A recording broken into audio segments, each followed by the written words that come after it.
Bom, vamos lá, dando continuidade então à segunda parte do vídeo sobre contratos de financiamento de veículos. Agora eu vou falar sobre pós-venda, pós-contrato. Depois que você assinou o contrato, amarrou uma bola de aço na sua perna, que você vai arrastar durante bom tempo. Eu falo isso brincando, mas de certa forma a gente se sente assim quando financia um carro.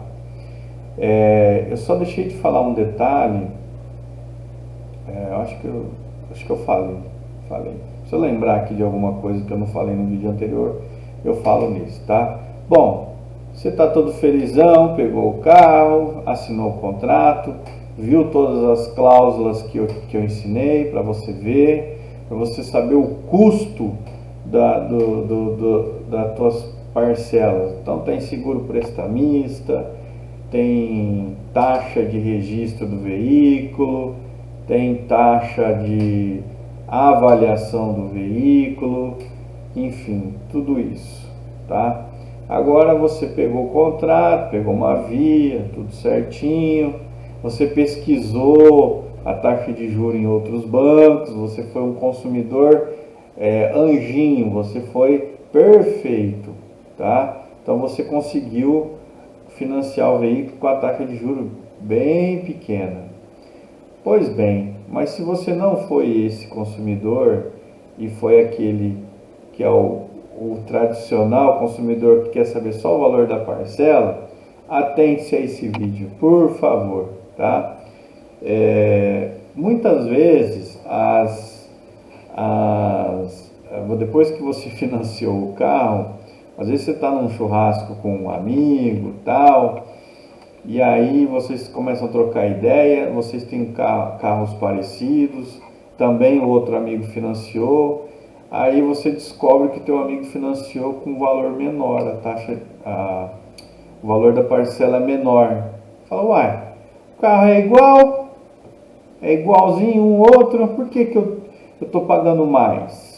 Aí é o momento que você ou vai num advogado, ou você fica atento àquelas propagandas que tem na TV de empresas que prometem diminuir o valor do seu financiamento. Cuidado, cuidado, que a história não é tão fácil assim. Às vezes você vai pagar uma taxa para essa empresa aí, e às vezes ela não vai reduzir nada, tá? Cuidado. Primeira coisa, você achou que está pagando muito caro, lembre-se que você fez deixa eu só arrumar o óculos aqui, está meio torto. Fique atento que você assinou, presume-se que você leu o contrato, tá? Se você não fez pesquisa de taxa de juros tal, e acha que o juro é abusivo, e entra e contrata um advogado, e tem aqueles bons advogados que entendem de contrato, de financiamento, e falam, olha, aqui não tem nada de abusivo não vou pegar teu caso. Aí você vai no outro advogado, ele fala a mesma coisa. Aí você vai num outro advogado que não conhece muito, ele tem um modelão lá, um modelo pronto, fala, não, tá bom, vamos entrar, mas é um advogado honesto. Ele fala, ó, só não garanto se vai conseguir, mas vamos tentar. Beleza. Aí o advogado entra, é muito comum isso, com um processo de revisão contratual, com pedido de tutela de urgência, de liminar, pedido de nulidade de cláusulas, e aí vai. E dano moral, e agora? Será que você tem direito à revisão do contrato? Tem direito a dano moral porque a empresa a financeira cobrou uma taxa muito alta? Vamos por partes, tá?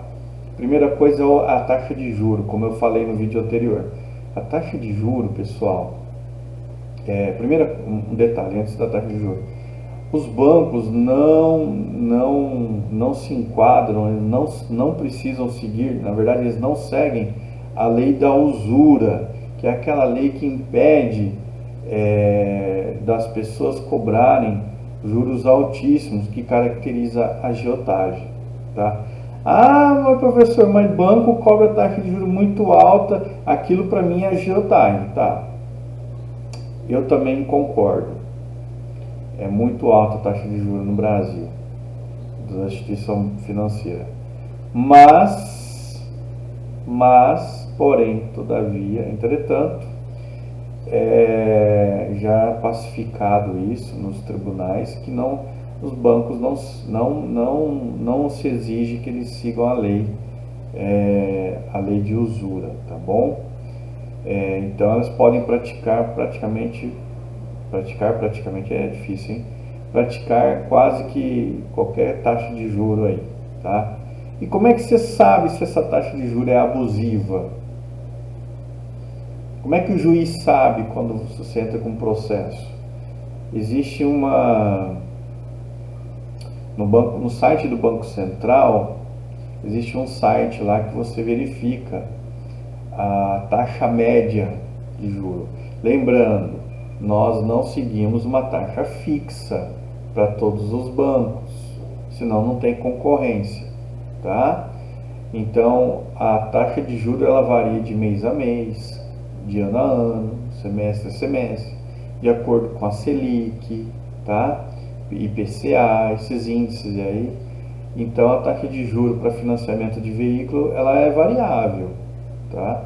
Se você não pesquisou antes de financiar o veículo, paciência, tá? Mas o que é considerado juros abusivos, professor, no contrato? Porque eu quero entrar com uma ação judicial. Muitas vezes, isso os tribunais superiores têm já estabelecido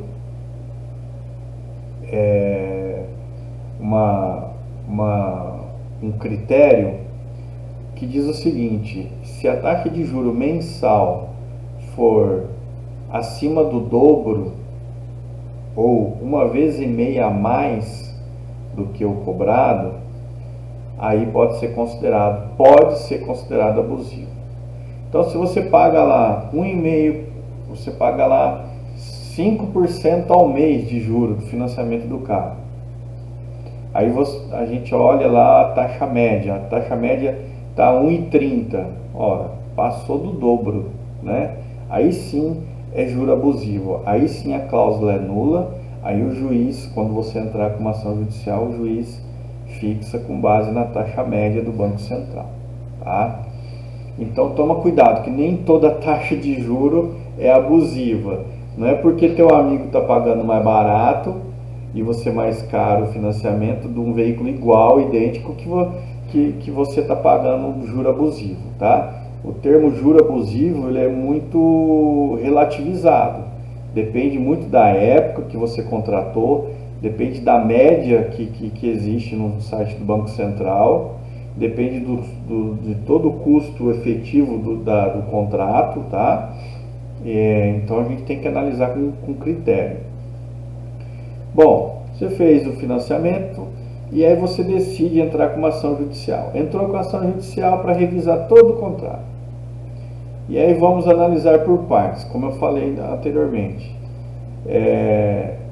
Vamos supor que o juiz verificou que o seguro prestamista, que eu falei anteriormente, que é aquele seguro que não é obrigatório, o banco inseriu lá de maneira bem malandra, no meio lá do contrato de empréstimo e não te avisou. Aí essa cláusula é nula. Você vai ter direito à restituição desse seguro prestamista que você pagou, tá? Além do seguro prestamista, taxa de registro do veículo. Se o banco não comprovar que registrou o financiamento no site do Detran, não comprovou, e ela cobrou uma taxa de R$400 de você, R$200, e não fez esse serviço, também ela tem que te devolver esse dinheiro, tá? E além disso, taxa de avaliação do veículo. Se eles não comprovarem que foi feita uma avaliação do valor do veículo, também eles têm que te devolver. Professor, mas e a taxa de juro? A taxa de juro, como eu falei, só é considerada abusiva se entendimento dos tribunais, tá? Isso é variado também e também tem entendimento dos juízes. Na maioria dos casos é quando você paga o dobro da média mensal, dobro, triplo e assim vai, tá? Então só quando é gritante mesmo. Agora variou 0,5% a mais, então vamos supor que a média daquele mês do Banco Central foi 1,5%. Você está pagando 2 taxa de juro, não é abusivo. Ah, professor, para mim é abusivo. Tá bom, para você é. Mas para o juiz não vai ser. Para o judiciário não vai ser. Como eu falei, essas variações pequenas é devido à concorrência entre os bancos. Tem banco que cobra mais, tem banco que cobra menos. Depende do risco, depende do veículo. Tá? Tem vários fatores aí que influenciam, tá bom? Então, assim, se aumentou você está pagando 0,5% a mais, esquece, você não vai ganhar isso. Aí tem a parte do dano moral. Então, vamos supor, o juiz, você entrou com o processo, o juiz verificou, realmente, o Luiz Fernando tem direito a restituir o seguro prestamista porque foi venda casada, cláusula nula. Então, o seguro prestamista tem direito à devolução. Taxa de avaliação, o banco não avaliou o veículo, mas cobrou, tem direito à restituição. Taxa de registro no Detran, o banco não fez o registro, o Luiz Fernando tem direito à restituição. Ah, então eu quero dano moral, porque eles fizeram toda essa sacanagem comigo, eu quero dano moral de R$5.000. Você vai ganhar? Não sei, tá? Mas a experiência nossa mostra que na grande maioria dos casos desse tipo de revisão de contrato, quando você entra no judiciário, quando um processo judiciário contra o banco, na imensa maioria, pelo menos os casos em que nós trabalhamos, e também de outros colegas que a gente vê também, não é difícil você ganhar dano moral, tá? Ganhar qualquer valor a título de dano moral. Por quê? Eu vou explicar. O dano moral, apesar de não ter um critério exato fixado na lei de quanto e como deve ser fixado, existem algumas balizas criadas já pela jurisprudência, pela doutrina do direito, estabelecendo, primeiro, o dano moral tem que ser um valor tal que não se caracterize enriquecimento sem causa. Ou seja, não pode ser arbitrado um valor tão alto em que você se locuplete, se você se enriqueça não no termo de ficar milionário, mas você tem um ganho expressivo, sendo que não é uma coisa muito não foi um dano tão alto. Segundo critério, tem que haver um dano, um abalo emocional, um abalo à sua honra, à sua imagem, né, que ultrapasse o mero dissabor, o mero problema cotidiano, rotineiro do dia a dia, tá? Vou dar um exemplo, vai. Problema cotidiano, rotineiro, vai. Você chega no banco, tem uma fila grande lá para você pagar um negócio. Isso é um problema cotidiano, tem em qualquer lugar, tá? Outro exemplo. O carro quebrou. Meu carro não está funcionando, não está pegando. Eu vou entrar com ação já contra a empresa que me vendeu o carro? Não. Pode ser um problema rotineiro. Bateria, por exemplo, descarregou. Problema rotineiro. Agora, aquele problema que ultrapassa o mero aborrecimento, e eu vou dar exemplo aqui, aí sim esse é passível de dano moral. Por exemplo, exemplo clássico, você não deve nada para ninguém, mas de alguma forma teu nome foi parar no Serasa. Ora, isso não é um mero aborrecimento, não é uma coisa cotidiana. E outra coisa, teu nome, a tua imagem, quando você foi comprar numa loja lá a crédito, né, no crediário, a atendente foi lá, consultou teu nome no Serasa, falou: a senhora, desculpa, o senhor, desculpa, não posso vender, porque teu nome está no Serasa. Ou eles nem falam, eles falam: teu nome, eu não posso vender, teu nome está cadastrado. Dá uma verificada lá no Serasa para ver se tem alguma coisa. É nesse momento que você descobre que teu nome foi colocado indevidamente, ilegalmente no Serasa, mesmo não, você não devendo nada. Isso sim ultrapassa o mero aborrecimento. Porque, primeiro, você sofreu constrangimento na loja, não por causa da vendedora, mas porque o teu nome está inserido no Serasa. Segundo, você não deve nada e colocar o teu nome lá. A gente chama isso de dano moral in re ipsa. O que é in re ipsa? É um dano moral presumido, independentemente de dolo ou culpa. Ou seja, é garantido que o juiz vai dar, nesse exemplo específico que eu dei, que o juiz vai dar dano moral, tá? Mas e o valor do dano moral?